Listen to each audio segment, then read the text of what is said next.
Namaste student. Today we are going to see Bharat Ki Khoj Supplementary Reader Book 8th Standard Second Language. இந்த புக்கில் first நமக்கு நேருஜியை பற்றி இன்ட்ரொடக்ஷனாக கொடுத்துருக்காங்க. நேருஜியை பற்றி நிறைய விஷயங்கள் உங்களுக்கு தெரிஞ்சிருக்கும், இருந்தாலும் ஒரு சில விஷயங்களை நம்ம இங்கே பார்ப்போம். நேரு நவீன இந்தியாவை உருவாக்கியவர் என்றும் காந்தி தலைமையிலான சுதந்திர போராட்டத்தில் இவர் தீவிரமாக பங்கேற்றார். 1947இல் இந்தியா பிரிட்டிஷ் அடிமைத்தளத்திலிருந்து விடுபட்டது. மேலும் அவர் 1947 to 1964 வரை பிரதமராக இருந்தார். இந்தியாவை தவிர உலக அமைதி மற்றும் சோஷலிச கொள்கைக்காக வாழ்நாள் முழுவதும் குரல் எழுப்பிய ஒரு மத சார்பற்ற மனிதநேய அரசியல்வாதியாக அவர் உலக அளவில் அறியப்படுகிறார். ஒரு சிறந்த அரசியல்வாதியின் புகழுடனும் எழுத்தாளராகவும் அவரது புகழ் நன்கு அறியப்பட்டதாகும். அவரது இம்பார்ட்டண்ட்டான புக்ஸ் என்னன்னு பார்த்தீங்கன்னாக்கா கிளிம்ஸ் ஆஃப் வேர்ல்டு ஹிஸ்ட்ரி, சுயசரிதை மற்றும் டிஸ்கவரி ஆஃப் இந்தியா ஆகும். டிஸ்கவரி ஆஃப் இந்தியா என்பது அவரது ஆங்கில புத்தகமான டிஸ்கவரி ஆஃப் இந்தியா இந்தி மொழி பெயர்ப்பாகும். சுதந்திர இயக்கத்தின் காலத்தில் 1944இல் அகமது நகர் கோட்டையில் தனது 5 மாத சிறைவாசத்தின் போது இதை எழுதியிருக்கிறார். இது 1946இல் புத்தக வடிவில் வெளியிடப்பட்டது. இந்த புத்தகத்தில் சிந்து பள்ளத்தாக்கு நாகரிகம் முதல் இந்தியாவின் சுதந்திரம் வரை விஞ்ஞான ரீதியாக தனித்துவமான மொழி பாணியில் இந்தியாவின் வளமான கலாச்சாரம் மற்றும் சிக்கலான கடந்த காலத்தை பற்றி நேரு விவரித்திருக்கிறார். மேலும் நேருவை பற்றி ஆல்பர்ட் ஜஸ்டின் என்பவர் தன் வார்த்தைகளில் 6-7 சதாப்தங்களுக்கு முன்னர் எழுதப்பட்ட இந்த புத்தகம் வரலாற்று கண்டத்தில் இந்த கண்டத்தின் அரசியல், சமூக, கலாச்சார வளர்ச்சியை அறிந்து கொள்ளவும் புரிந்து கொள்ளவும் விரும்பும் அனைவருக்கும் இன்னும் பொருத்தமானது என்று கூறியிருக்கிறார். Okay students, let us go the lesson. First lesson, Ahmednagar கா கிலா. கிலா மீன்ஸ் என்னன்னு பார்த்தீங்கன்னாக்கா கோட்டை. I will read the first paragraph. एक मेरी नवीम जेल यात्रा थी. हमें यहाँ आए 20 महीने से भी अधिक समय हो चुका था. जब हम यहाँ पहुँचे तो अंधियारे आकाश में झिलमिलाते सूरज के चांद ने हमारा स्वागत किया. शुक्ल पक्ष शुरू हो चुका था. तब से हर बार जब नया चांद उगता है तो जैसे मुझे याद दिला जाता है कि मेरे कारावास का एक महीना और बीत गया. चांद मेरे बंदी जीवन का स्थिति सहचर रह गई. वही मुझे इस बात की याद दिलाता है कि अंधेरे के बाद उजला होता है. ஓகே ஸ்டூடெண்ட்ஸ், இதனுடைய மீனிங்ஸ் என்னன்னு பார்த்துருவோம் இப்போது. This was my 9th jail visit. It had been more than 20 months since we came here. When we reached here, moon of Tuj shimmering in the dark sky. Welcome as Shukal Paksha had started. Since then, every time a new moon rises, I am reminded that another month of my imprisonment has passed. The moon has been a permanent companion of my captive life. He reminded me that after the darkness there is light. கொஞ்சம் உங்களுக்கு தமிழாக்கத்தையும் நான் சொல்லி விட்டுறேன், கவனிங்க. இது என்னது 9வது சிறை விஜயம். நாங்கள் இங்கு வந்து 20 மாதங்களுக்கு மேலாகிவிட்டது. நாங்கள் இங்கு வந்ததும் இருண்ட காலத்தில் மின்னும் சந்திரன் எங்களை அழகாக வரவேற்றது என்றும் சுக்லா பக்ஷா தொடங்கியது. அப்போதிலிருந்து ஒவ்வொரு முறையும் ஒரு அமாவாசை எழும்போது எனது சிறைவாசத்தின் மற்றொரு மாதம் கடந்து விட்டது என்பதை நினைவூட்டுகிறேன். சிறைப்பிடிக்கப்பட்ட என் வாழ்க்கையில் சந்திரன் ஒரு நிரந்தர துணை. இருட்டிற்கு பிறகு ஒளி இருக்கிறது என்பதை அவர் எனக்கு நினைவூட்டுகிறார். ஃபஸ்ட்டு பேஜ் டிரான்ஸ்லேஷன் எல்லாம் மீனிங்ஸ் எல்லாம் உங்களுக்கு சொல்லி கொடுத்தாச்சு. புக்கை வச்சு அழகாக ரீட் பண்ணி பார்த்துக்கிடுங்க. I will continue to the next page. अदित का बार.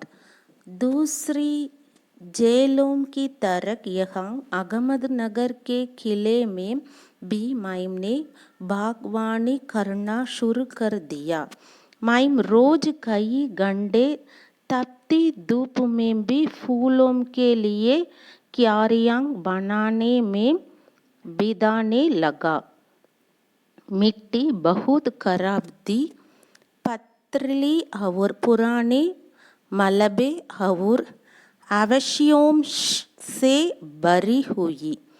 चूंकि एक इतिहास स्थल है, इसलिए अतीत में इसने कई युद्ध और राजमहलों की दुर्बी संधियों देखी हैं।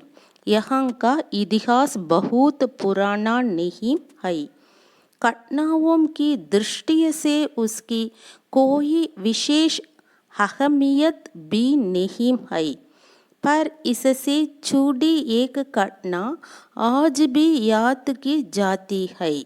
एक घटना है चांद बीबी नाम भी एक सुंदर महिला के साहस की कहानी, जिसने इस किले के रक्षा के लिए अकबर की शाही सेना के विरोध हाथ में तलवार उठाकर अपनी सेना का नेतृत्व किया, पर अंत में उसके हाथी उसके अपना ही एक आदमी के हाथों हुई। I will explain this paragraph. Like other jails, I started gardening here in the Ahmednagar. I spend many hours every day, even in the scorching sun, making beds for flowers. The soil was very poor, rocky, and full of old temporary remains. Since it is a place of history, in the past it has seen many wars and royalty intrigues. The history here is not very old. It also has no special significations in terms of events, but an incident related to it is still remembered today. This incident is the story of the courage of beautiful woman named Chand Bibi, who led her army by raising a sword in hand against Akbar royal army to defend the fort. But in the end, he was murdered by a man of his own. தமிழில் பார்த்தீங்கன்னாக்கா, மற்ற சிறைகளைப் போலவே நான் இங்கு அகமது நகர் கோட்டையில் தோட்டக்கலையை தொடங்கினேன். நான் தினமும் பல மணி நேரம் செலவிட்டேன். வெயிலில் கூட பூக்களுக்கு மலர் படுக்கைகளை செய்ய ஆரம்பித்தேன். மண் மிகவும் மோசமாக இருந்தது. பாறை மற்றும் பழைய குப்பைகள் நிறைந்து இருந்தது. இது வரலாற்றில் இடம் என்பதால் இது கடந்த காலங்களில் பல போர்களையும் ராயல்டி சூழ்ச்சிகளையும் கண்டது. இங்குள்ள வரலாறு மிகவும் பழமையானது அல்ல. நிகழ்வுகளின் அடிப்படையில் இதற்கு சிறப்பு முக்கியத்துவம் இல்லை. ஆனால் அது தொடர்பான சம்பவம் ஒன்று இன்னும் நினைவில் இருக்கிறது. இந்த சம்பவம் இந்த கோட்டையை பாதுகாக்க அக்பரின் அரச படையினருக்கு எதிராக கையில் ஒரு வாளை உயர்த்தி தனது இராணுவத்தை வழிநடத்திய சந்த் பிபி என்ற அழகான பெண்ணின் தைரியத்தின் கதை. ஆனால் இறுதியில் அவரது தனது சொந்த மனிதரால் கொலை செய்யப்பட்டார். खुदाई के दौरान हमें जमीन की सतह के बहुत नीचे दबे हुए प्राचीन दीवारों के हिस्से और कुछ गुंबदों और इमारतों के ऊपरी हिस्से मिले. हम बहुत दूर नहीं जा सके, क्योंकि न तो अधिकारियों से इसकी मंजूरी मिली और न ही हमारे पास उस काम को जारी रखने के साधन थे. अब मैंने कुदाल छोड़कर हाथ में कलम उठा लिया है, पर मैं अब तक आजाद नहीं हो जाता और कर्म के माध्यम से वर्तमान को अपना अनुभव का हिस्सा नहीं बना लेता. During the excavations, we found a portion of ancient walls buried beneath the surface of the ground and some domes and buildings overhead. We would not go very far because neither the authorities got approval from it nor did we have the means to continue this work. Now I have left the hoe and picked up a pen in my hand. but until I am free and through karma, the present is not part of my experience. அகழ்வாராய்ச்சியின் போது தரையின் மேற்பரப்பில் அடியில் புதைக்கப்பட்ட பழங்கால சுவர்களின் பகுதிகள் மற்றும் சில குவி மாடங்கள் பலவற்றை இங்கு இருப்பதைக் கண்டோம். எங்களால் வெகு தூரம் செல்ல முடியவில்லை, ஏனென்றால் அதிகாரிகளிடமிருந்து ஒப்புதல் பெறப்படவில்லை அல்லது இந்த பணியை தொடர எங்களுக்கு வழி இல்லை. இப்பொழுது நான் மண் வீட்டியை விட்டுவிட்டு என் கையில் ஒரு பேனாவை எடுத்துள்ளேன். ஆனால் நான் சுதந்திரமாகி கர்மா மூலம் நிகழ்காலம் என் அனுபவத்தின் ஒரு பகுதியாக இருக்கக்கூடாது என்று எழுத ஆரம்பித்தேன். I will continue to the next page. माई उसके बारे में नहीं लिख सकता, ना ही बाइंग पर की भूमिका अख्तियार कर मैं फिल और भविष्य के बारे में लिख सकता हूँ. बचा रखता है अतीत पर, मैं उसके बारे में भी किसी इतिहासकार या विद्वान की तरह विद्वत्पूर्ण शैली में नहीं लिख सकता. मैं पहले की ही तरह अपने आज के विचारों और क्रियाकलापों के साथ संबंध स्थापित करके ही इसके बारे में कुछ लिख सकता हूँ.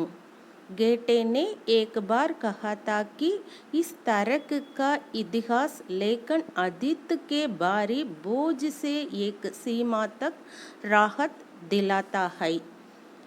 I cannot write about, nor I can currently write about the future by taking the rule of trumpet. The past remains, but I cannot write about it in the scholarly style like any historian or scholar. As before, I can write